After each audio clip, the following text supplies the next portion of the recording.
मंगलं भगवान् विष्णु मंगलं गरुडध्वजः मंगलं दधिकाक्षो मंगलाय तनू हरिः सर्वमंगल्यमांगल्य शिवे सर्वार्थ साधिके शरण्ये त्र्यंबके गौरी नारायणी नमोस्तुते। या कुंदेन्दुशारहारधवला या शुभ्रवस्त्राव्रता या वीणावरदण्डमण्डितकरा या श्वेतपद्मासना महायोगपीठे तटे भीमरथ्यां वरं पुण्डरीकाय धातुं मुनीन्द्रेण समागत्य तिष्ठन्तमानन्दमन्दं परब्रह्मलिङ्गं भजेताम् अलङ्कारपुरी रम्यश्यासनस्थं तेजस्फुरदिप्रदेशं विधिं गादिदेवे सदा स्तूयमानं समाधिस्थमूर्तिं भजे ज्ञानदेवं। नमो सद्गुरु तुकया ज्ञानदीपा नमो सद्गुरु सच्चिदानंद रूपा नमो सद्गुरु भक्त कल्याण मूर्ति नमो सद्गुरु भास्करा पूर्ण कीर्ति।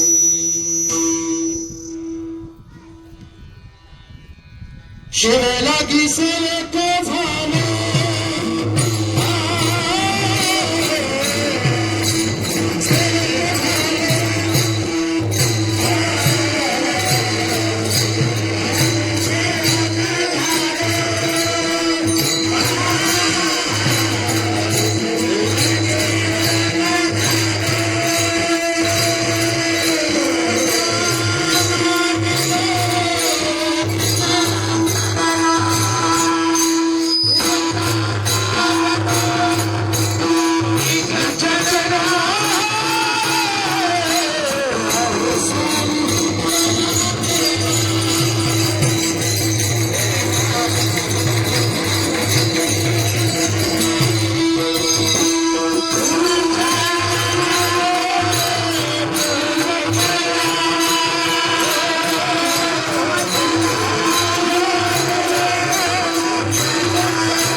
विश्वविनोदिनी नंदनते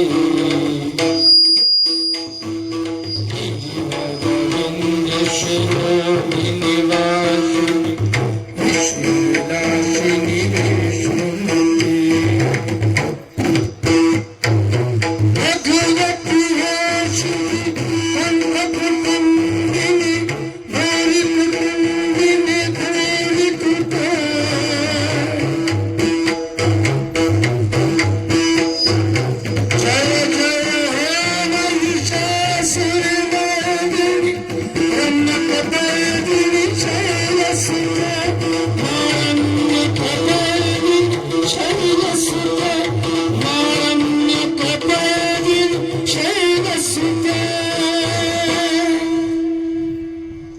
एक एक विठाबाई एक एक विठाबाई माझ माझे पंढरीचे आई विमानी चंद्रभागा तुझे चरणीची गंगा.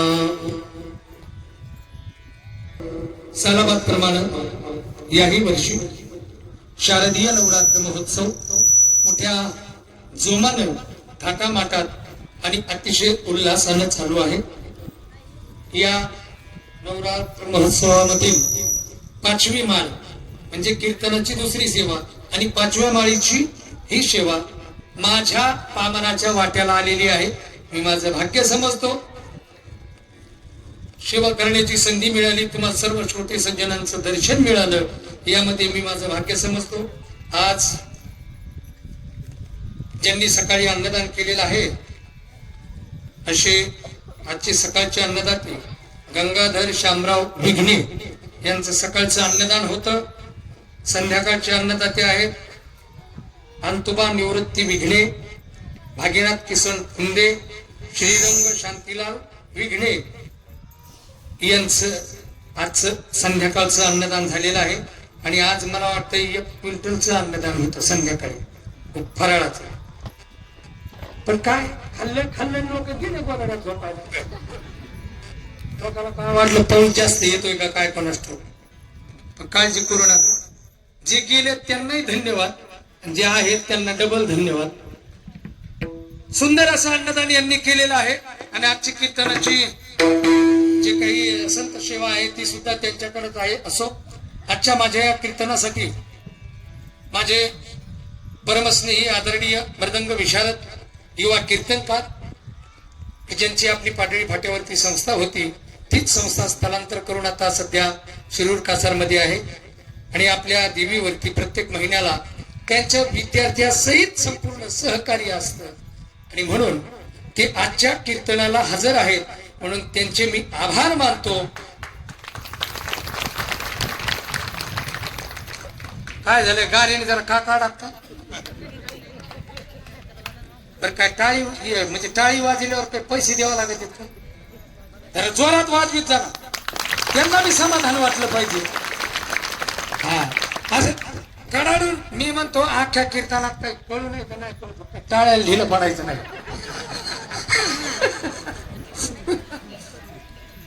आणि हवा का माझं कीर्तन म्हणजे लई टेन्शन घ्यायला की काही अजिबात नाही. खाली लोटांगण मोकळं पटांगण, नाहीतरी इथं फार पटांगण. खाऊन लोक गेले नाही तर हे पटांगण भरलं असतं. जाऊ द्या, जाईना का हरकत नाही. त्याचबरोबर संतोष महाराजांचे सर्व हे काही उद्याची भावी पिढी हे सर्व चिनी पिले या ठिकाणी हजर आहेत. सुंदर असा हरिपाठही केला त्यांनी आल्यानंतर. फराळात केला का हा फुल फराळाचंही झालेलं आहे त्यांचं. तेवढ्या नाही गेले पडायचे त्यांचं वय. असो, सर्व विद्यार्थी हजर आहेत, त्यांचे मी आभार मानतो विशेष त्यांच्यासाठी. आणि जोरात तुम्ही फराळ केल्यावर टाळ्या वाजवा. आता शिकायला वाज निघाला. त्याचबरोबर माझे परमार्थ स्नेही आदरणीय भारुड सम्राट की ज्यांनी राष्ट्रीय पारितोषिक भारुडामध्ये घेतलेलं आहे असे आपल्या शिरूरचे हरिदास नाना हे सुद्धा या ठिकाणी हजर आहेत. त्यांचे मी आभार मानतो. माझा ना सांगावंच लागत आहे काय करावं ते बघून आता काय होते. त्याचबरोबर माझे दुसरे परमात्मा आदरणीय अमोल सर राहिंज हे सुद्धा या ठिकाणी कार्यक्रमाला हजर आहेत, संगीत विशारद आहेत. आता सांगायच्या अगोदरच वाजल्या म्हणजे मला अजून काही सांगायचं होतं. हुकला आता जाऊ द्या. हुकला टायमिंग आपलं कसं आहे बरं का, एसटी लांब निघून गेली का मग पाठी मागून वजा घेऊन पळायचं आणि मग एसटी वाल्याला हाका मारायचा. अरे थांबव थांबव आता ते काय आपलं ऐकून थांबणार आहे का? हे असे आपली गमत असू द्या. सर्वच जण या ठिकाणी हजर आहेत, सर्वांचे मी मनापासून आभार मानतो. त्याचबरोबर खुशाल बापू आहेत. आता त्यांनी काल नको ते कुठाना करून घेतलाय पण बर तरी घरी दम नाही निघाला म्हणजे याला खरं म्हणायचं श्रद्धा.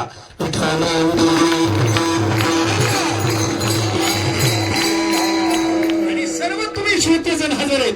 तुमच्याशिवाय कार्यक्रम रंगणं आणि कोणाला सांगावं इथं होय काय दगडाला सांगावं का इथं तुम्ही नसल्यावर आणि तुम्हाला वाटतं की तुम्ही नसल्यावर कार्यक्रम होईल शक्यच नाही मग तर कार्यक्रमच बंद पण तुम्ही इथं आहात म्हणून या कार्यक्रमात शोभा आहे आणि एकदा तुमच्यासाठी तुम्ही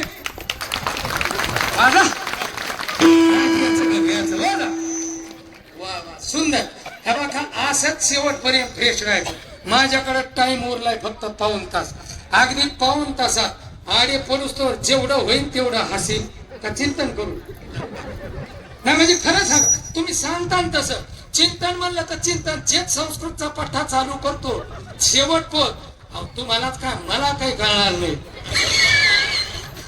इतकी संस्कृत माझी हाय गेले फास्ट कसं करायचंय सांगा बरं हसायचंय का चिंतन सांगायचंय सांगा पटकन तुमचा आकार मी ओळखीला दोन्हीच्या मध्ये काळजी करू नका विठाला विठाला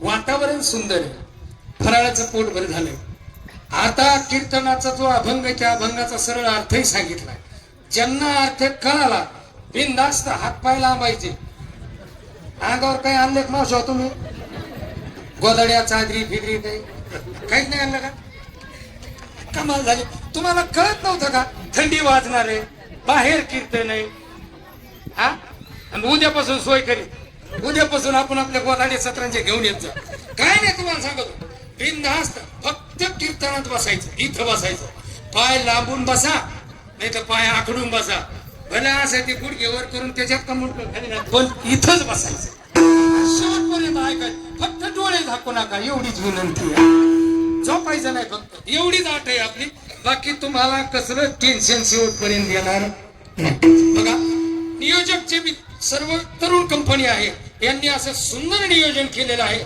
आणि मला अगोदर इंटिमेशन आहे महाराज नाव कोणाचंच घेऊ नका कारण इथं जे करते इथं जे पळते हे नावासाठी पळत नाहीत हे देवीची सेवा करण्यासाठी जातात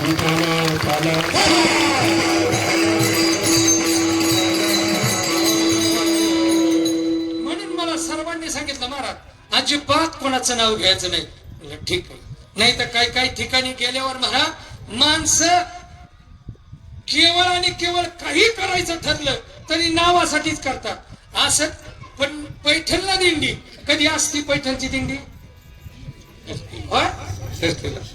षष्ठी कवा असते पावसाळ्यात मावशाव दिंडीला गेलत्या का नाही हो का तुम्ही बिनधास्त बोलत चला मी लई लांबचा नाही मी हा वडगावाचा आहे लई लांबचा नाही बरं आणि मला अजिबात प्यायचं नाही म्हणजे तुम्ही उद्यापासून आल्यावर मला म्हणता मारा तेवढे आमच्या म्हशी पलीकडे गेले आता त्याची वळती हाला इतकं बी खाली इतकं बी लोकलला आणू नका असं काही टेन्शन घेऊ नका मला सांगा षष्ठी कधी असते होय हिवाळ्या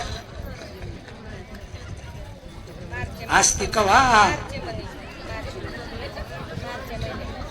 ज्याच्यात असते त्याचं तर नाव घ्या उन्हाळ्यात मार्च महिन्यात असते का उन्हाळ्यात बरोबर आहे हा मार्च उन्हाळ्यातच असतो उन्हाळ्यात दिंडी निघाली इथून दिंडी हातगावाला गेली लोक नावासाठी काय करते हे सांगतो मी ऐका दिंडी हातगावात गेली दुपारची वेळ 12:30 वाजलेले ऊन म्हणताय मी असलं कडाक्याचं ऊन आणि आता उन्हाचं थोडस सरबत वगैरे घेण्यासाठी लोक मंदिरात बसले आपल्या देवीच्या मंदिरासारखं प्रशस्त मंदिर समोर सभा मंडप आणि त्या सभा मंडपात लोक घुसले घामाघूम झालेले त्या सभा मंडपात फॅन होते फॅन चालू होते फिरत होते सगळे लोक तिथं बसले आणि बसल्यावर एक बहादर गावातला आला आणि त्यांनी फटा फटा फटा सगळे फॅनचे बटन बंद करून टाकले बाकीचे म्हणले काय मिळालं तुमचा फॅन कशामुळे बंद केले ते म्हणले हे मंदिरातले जे फॅन आहेत ना हे मी दिलेले आहेत अहो म्हणले तुम्ही का द्याय ना पण हे बंद कशामुळे केले गावातले 2-4 जण आले. ते म्हणले अरे कशामुळे शामराव हे फॅन बंद केलं तुला? आवाज करायचा नाही म्हणला, आवाज खाली. अरे ते म्हणले बाबा आता हे दिंडीवाले वारकरी लोक हे मंदिरात येऊन बसले, दुपारची पारी इथं गरमलंय त्यांना, आणि तू फॅन बंद करतो? तो म्हणला लय आवाज करायचा नाही, पादरांनी फॅन दिलेले म्हणला. आणि ते म्हणले तू का द्याय ना बाबा, पण हे फॅन बंद कमू केले? तो म्हणला ह्या फॅनवर माझं नाव लिहिलेलं आहे म्हणे. काय? ह्या फॅनवर माझं नाव लिहिलेलं आहे, आणि हे फॅन जर चालू राहिले तर म्हणलं यांना मो नाव वाचित येईल फॅनवरच. हे विधान दिलेत म्हणून माझं नाव वाचित येईल का? नाही. मग त्याच्यामुळे म्हणलं मी फॅन बंद केले, नाव वाचावत म्हणून.